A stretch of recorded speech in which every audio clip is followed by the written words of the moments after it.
The exile. The Grand Chamber of the Galactic Confederation sprawled across an asteroid hollowed out and transformed into a marvel of interstellar architecture.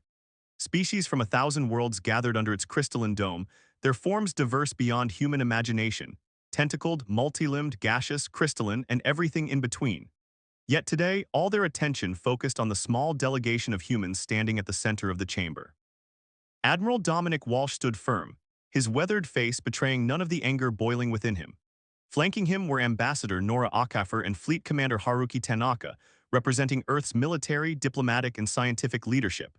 They faced the Confederation High Council, 12 aliens representing the founding species of this galactic government that had once welcomed humanity with promises of brotherhood among the stars. High Chancellor Zorval of the Crixian Empire, a towering insectoid whose chitinous exoskeleton gleamed under the chamber's lights, spoke first. His translator converted his clicking mandibles into flat, emotionless standard. The evidence against the human species is overwhelming. In merely 50 standard years since joining the Confederation, you have violated 78 regulatory statutes, expanded beyond your allotted colonial zones, developed unauthorized technologies, and displayed patterns of aggressive innovation that threaten the stability of our 10,000-year peace. Ambassador Akafor stepped forward, her voice steady despite the tension. Chancellor, we have submitted detailed explanations for each alleged violation. Human ingenuity is not a crime. Our adaptations were necessary for survival on harsh worlds that other species deemed worthless. Our technological innovations have benefited many Confederation worlds.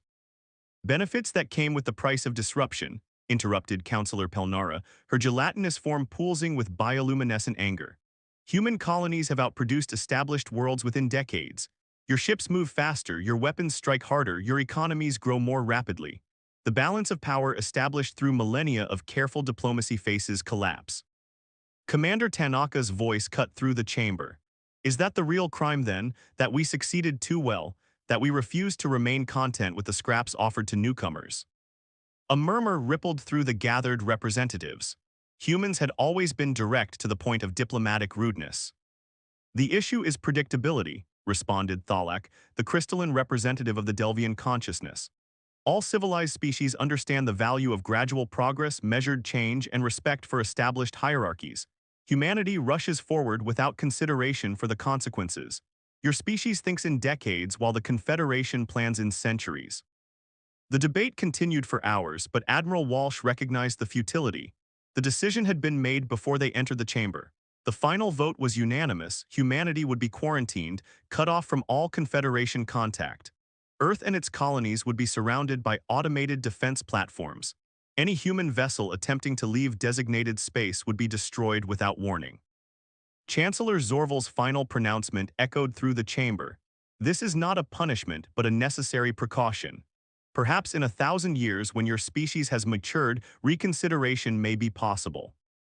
As they were escorted from the chamber, Walsh leaned close to his colleagues. They've made a critical error in judgment. They think they're containing a problem, but they're actually creating one. Captain Marcus Reeves watched from the bridge of the UES Defiant as the last Confederation vessels disappeared into FTL jumps. His ship, a mid-sized Explorer-class vessel, had been recalled from deep space survey duty along with every other human ship scattered across Confederation space. Around Earth's orbit, automated defense platforms were coming online, their weapons aimed inward. Similar arrays surrounded each human colony world. "Status report," he demanded, his gray eyes never leaving the tactical display. Lieutenant Olivia Jackson, his tactical officer, responded immediately. All Confederation forces have withdrawn beyond Luna's orbit. Defense grid is fully operational. We're officially in a cage, Captain. Commander Darius Powell, his XO, moved to stand beside him. Communication blackout is complete. No signals in or out of the quarantine zone. We're cut off from the rest of the galaxy. Reeves nodded slowly, his mind already racing with implications. At 45, he'd spent most of his adult life exploring the stars. The thought of humanity confined to a handful of worlds felt like a physical pain. "Plot a course for Proxima Colony," he ordered. "Maximum speed." Powell raised an eyebrow. "Sir, shouldn't we be returning to Earth as ordered?" Those orders came from admirals who just got their asses handed to them by aliens who think they can put us in timeout like misbehaving children. Reeves turned to face his crew. I'm not accepting this situation as permanent, and neither should any of you. The journey to Proxima Centauri gave Reeves time to refine his thoughts. When he arrived, he found he wasn't the only one with rebellion on his mind. Dr. Josephine Rivera, the colony's director and Earth's foremost expert on exotic physics, had already assembled a team of scientists, engineers, and military personnel who refused to accept their exile. They thought they were being merciful by not destroying us outright, Dr. Rivera explained as she led Reeves through her underground laboratory. Instead, they've given us exactly what we need: time and motivation. The facility hummed with activity, filled with equipment salvaged or hidden from Confederation observers during the years leading up to the quarantine. Many had suspected this day might come. "What exactly are you working on?" Reeves asked, watching researchers bent over workstations and experimental setups. Rivera's eyes gleamed. Everything they feared: faster-than-light drives that don't rely on the established network, quantum communications that can't be detected or blocked, defensive systems that can neutralize their automated platforms. But most importantly, she gestured toward a shimmering field containing what appeared to be a small probe, stealth technology that makes us invisible to their sensors. "How long until it's operational?" Reeves questioned, a plan already forming in his mind. "For small vessels, months; for anything capital ship-sized, years, but we'll get there." Rivera's confidence was infectious. "This isn't just my lab, Captain. Similar work is happening on every human world. We've been preparing for something like this ever since we noticed how nervous our innovations made the Confederation." Over the next 5 years, humanity transformed under the pressure of exile. The quarantine that was meant to contain became the crucible that forged something new. Earth's competing nations united under the banner of the Terran Alliance. Resources once devoted to commerce and exploration redirected to defense and technological advancement. Captain Reeves, now Admiral Reeves, stood in the massive underground shipyard beneath Olympus Mons on Mars.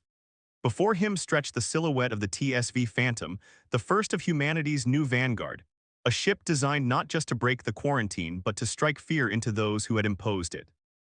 "Beautiful, isn't she?" The voice belonged to Chief Engineer Prisha Ganesh, the brilliant mind who had translated Dr. Rivera's theoretical work into practical applications. "Will she perform as advertised?" Reeves asked, studying the vessel's unconventional design. Unlike the utilitarian aesthetic of previous human ships, the Phantom was sleek, predatory, its hull composed of materials that absorbed rather than reflected energy. "Better," Ganesh assured him. "She'll pass through their defense grid like a ghost. Their sensors won't register her presence until it's too late, and she's just the first. We have 20 more in production across the system." Admiral Reeves nodded in satisfaction, and the rest of Project Phoenix. "The colony ships are ready, equipped with the new drives. The moment we clear a path, they'll begin establishing bases beyond the quarantine zone. Hidden colonies that the Confederation will never find until we're ready to reveal ourselves." "And the communication networks?" "Operational, quantum-entangled transceivers that can't be intercepted. We can coordinate across any distance instantaneously." Reeves placed a hand on the cool surface of the Phantom's hull. "They thought they were teaching us a lesson. Instead, they gave us the perfect environment to evolve beyond their control. No bureaucracy, no regulations, no limits on our innovation." As he spoke, a message came through his neural implant, another technology developed during the quarantine years. It was from Alliance Command. Operation Shadow Rising was approved for immediate implementation. "It's time," he told Ganesh. "Prepare the fleet for launch. The quarantine ends tonight, but the Confederation won't know it, not until we choose to reveal ourselves." Across the solar system, in hidden facilities and underground bases, humanity prepared for its return to the stars. Not as supplicants begging for readmission to the Confederation, but as a force that would never again allow itself to be caged. The ship slipped through the defense grid that night, their revolutionary drives leaving no trace in normal space. As the Phantom led the way, Admiral Reeves sent a message back to Earth. "The exile ends now. The stars belong to those bold enough to claim them. The Confederation wanted us to disappear. Instead, we'll become the shadow they can't escape." "The reckoning." General Vexthar of the Drively Imperium stared at the holographic display with increasing frustration. His scaled skin darkened with stress pigments as he reviewed the reports from yet another abandoned outpost. This was the 12th facility found completely empty in the past 3 months, with no explanation for the disappearance of its personnel. "Play the security footage again," he ordered his adjutant, Sentinel Crixus. The hologram shifted to show the mundane operations of mining station Epsilon 9, a remote Confederation facility in the Cygnus sector. Workers of various species moved about their duties normally until, at precisely 27:43 Standard Time, the recording simply ended. When emergency systems restored power 8 hours later, not a single life form remained aboard. "No signs of struggle, no weapon signatures, no ship dockings recorded," Crixus reported, his tendrils twitching nervously. Just like the others, the only difference was the message. The image shifted to show words etched into the station's central control panel. "The stars belong to those bold enough to claim them." Vexthar's claws clicked against the console. These incidents defy explanation. 11 facilities before this one spread across 7 sectors, all with the same profile. Hundreds of personnel vanishing without a trace. "The High Council is growing concerned, General," Crixus admitted. "There are rumors spreading among the civilian populations. Stories about human ghosts taking revenge for their quarantine." "Superstitious nonsense," Vexthar snapped, though a cold doubt had taken root in his mind. "Humans remain contained within their quarantine zone. The defense grid reports no breaches, and our long-range monitoring shows normal activity within their system." Yet something was happening, something unprecedented in the Confederation's 10,000-year history. The disappearances defied the established order of the galaxy. They suggested capabilities beyond known science. Most disturbing of all, they recalled warnings from the human delegation 7 years earlier. "You think you're containing a problem, but you're actually creating one." Far beyond Confederation monitoring, in the shadows of an unremarkable nebula, the human shadow fleet had established its first forward base. Hidden within quantum distortion fields, New Horizons Station had grown from a small outpost into a thriving hub of operations. Thousands of humans lived and worked there now, beyond the knowledge of the species that had exiled them. Admiral Reeves stood in the command center, reviewing tactical data from the latest extraction operation. The mining station's personnel had been successfully relocated to Processing Center Alpha, where they would remain until deemed safe for limited contact. "Status report on our guests," he asked Dr. Lucia Hernandez, director of xenopsychology. "Confused but largely cooperative," she replied, scrolling through data on her tablet. "Most are low-level workers with minimal political attachment to the Confederation. Once they understand we mean them no harm, adaptation proceeds smoothly. And the more resistant cases, contained comfortably but separately, some will never accept our narrative, but that's expected." She paused, studying Reeves' expression. "Are you having doubts about the strategy, Admiral?" Reeves shook his head. "Not doubts, just ensuring we maintain our principles. We're not becoming the monsters they feared we would be." The strategy had been controversial even among human leadership. Rather than direct military action against the Confederation, they had chosen something more subtle. The Shadow Fleet used its revolutionary stealth technology to infiltrate isolated outposts. Personnel were extracted using targeted teleportation technology, another innovation born during the quarantine years, and relocated to secure facilities. No violence, no casualties, just emptiness and carefully crafted messages designed to spread uncertainty and fear. "Admiral, incoming transmission from Terra Command," announced Communications Officer Rashid. The holographic projector activated, revealing the stern face of Director Imani Washington, head of the Terran Alliance Intelligence Division. "Phase 1 is proceeding ahead of schedule," she reported without preamble.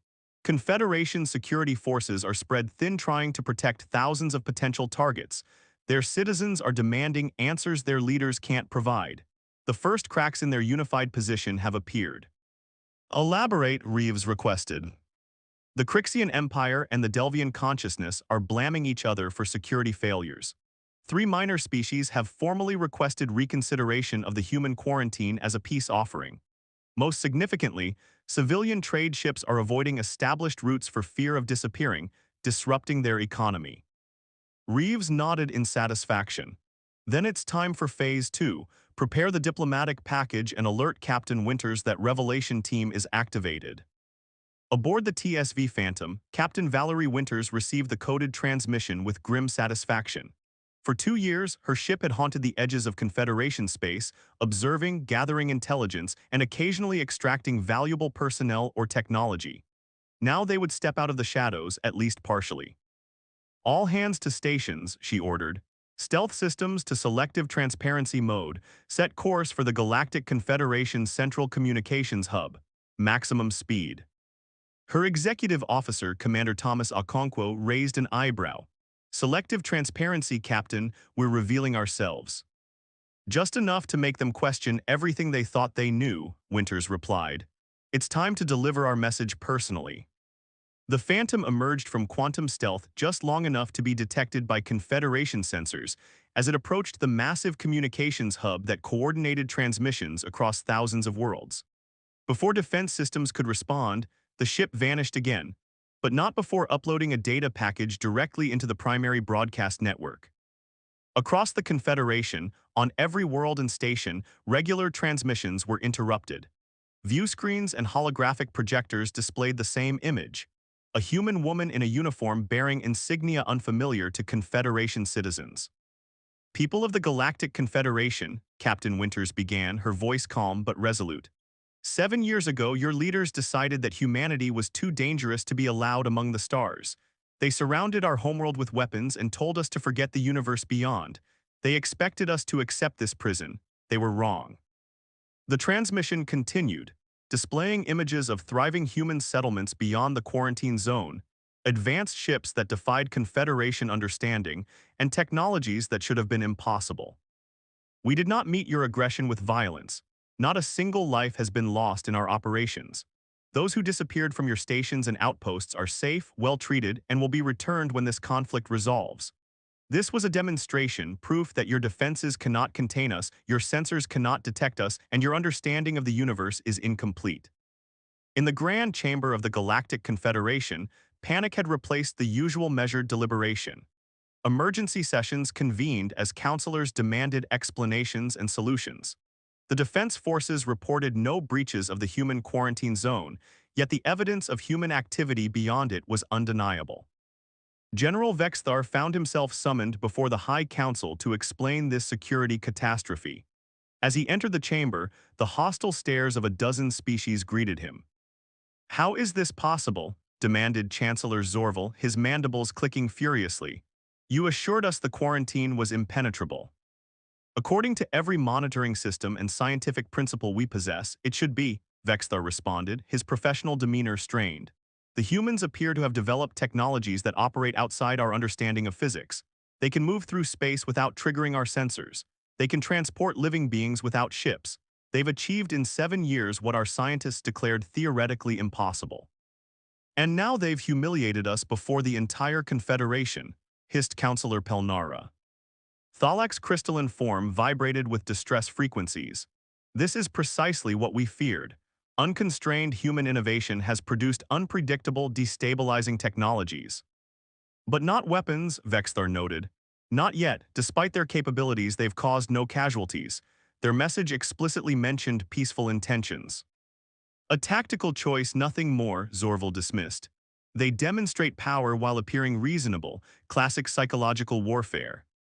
A soft voice cut through the chamber. "Or perhaps they truly are not the monsters we assumed them to be." All eyes turned to Elder Ixora of the Thraxi Collective, the oldest member of the council and rarely one to speak without long contemplation. The ancient being's tendrils wavered thoughtfully as she continued. "We judged humanity for their potential to disrupt. We feared their rapid adaptation and innovation. Yet when given every reason to strike against us with violence, they chose a different path. They have demonstrated technological superiority without bloodshed. Perhaps it is time we reconsidered our judgment." While the council debated, Admiral Reeves prepared for the final phase of humanity's return. The Shadow Fleet had positioned itself strategically throughout Confederation space, invisible to conventional detection. The disappearances had ceased, replaced by occasional glimpses of human ships, just enough to remind the aliens of humanity's presence without provoking military response. "The Confederation has requested direct communication," Director Washington informed him during their secure conference. "They're proposing a summit to discuss the status of human Confederation relations." Reeves allowed himself a small smile. They're ready to negotiate. 7 years of exile, 2 years of psychological operations, and not a single shot fired. Send our acceptance, but with conditions. The meeting happens on neutral ground with equal representation. And our primary demands: the immediate dismantling of the quarantine system, recognition of all human settlements beyond Earth as sovereign territory, access to Confederation trade networks under modified terms that acknowledge our unique approaches to technology and expansion, and most importantly, a fundamental restructuring of the Confederation Council to prevent any species from being subjected to similar treatment in the future. 2 weeks later, Admiral Reeves stood aboard the TSV Intrepid as it approached the chosen meeting site, an ancient space station constructed by a long-vanished civilization, claimed by no current species. Accompanying him were Ambassador Julian Rhodes and Dr. Rivera, whose revolutionary theories had made humanity's escape possible. "They'll never agree to all our terms," Rhodes cautioned as they prepared to dock. "The Confederation doesn't surrender power easily." "They don't have to surrender it," Reeves replied. "They just have to share it. We've demonstrated that we can exist beyond their control, but we're offering them partnership instead of continued conflict. Even the most conservative species understand the value of that alternative." As they stepped into the neutral station, they were met by a delegation led by Chancellor Zorval himself, along with General Vexthar and representatives from 7 other major species. The initial greetings were tense, formal, but underneath ran currents of reluctant respect. "You have proven most resourceful," Zorval acknowledged once they were seated in the ancient chamber. "Your achievements during isolation are unprecedented." "Necessity drives innovation," Reeves responded. "You gave us the greatest necessity of all, survival as a free species." The negotiations lasted for days with heated debates and tense standoffs. Yet progress emerged steadily. The Confederation, facing the reality of human capabilities they couldn't counter, accepted most of humanity's core demands. On the final day, as the agreements were being formalized, General Vexthar approached Admiral Reeves privately. "You could have destroyed us," the Drively stated bluntly. "With your stealth technology and transportation capabilities, you could have targeted our leadership, disabled our defenses, or worse. Why didn't you?" Reeves considered the alien thoughtfully. "Because that would have proven you right about us. We wanted to show there was another way, that humans could be powerful without being destructive, innovative without being dangerous." "Some would call that weakness," Vexthar observed. "We call it strength," Reeves corrected. "The strength to choose a harder path toward a better future. Your Confederation has maintained peace for 10,000 years through careful control and limitation. Impressive but stagnant. Humanity offers something different, progress through cooperation rather than restriction."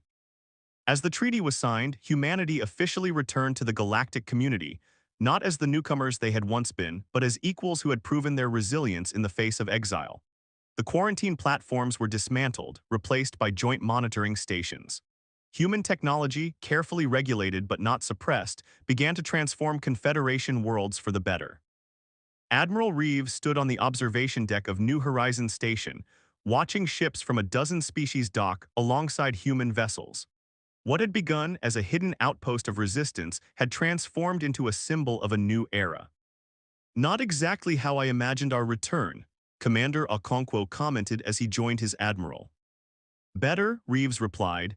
"They banned humanity from the stars, believing we would either accept our fate or destroy ourselves trying to escape it. Instead, we returned stronger than ever, not just in technology but in purpose. We didn't just reclaim our place among the stars, we changed what that place means." Beyond the viewport, the nebula's swirling colors seemed to echo his words. Patterns of chaos and order intertwining to create something greater than either could achieve alone.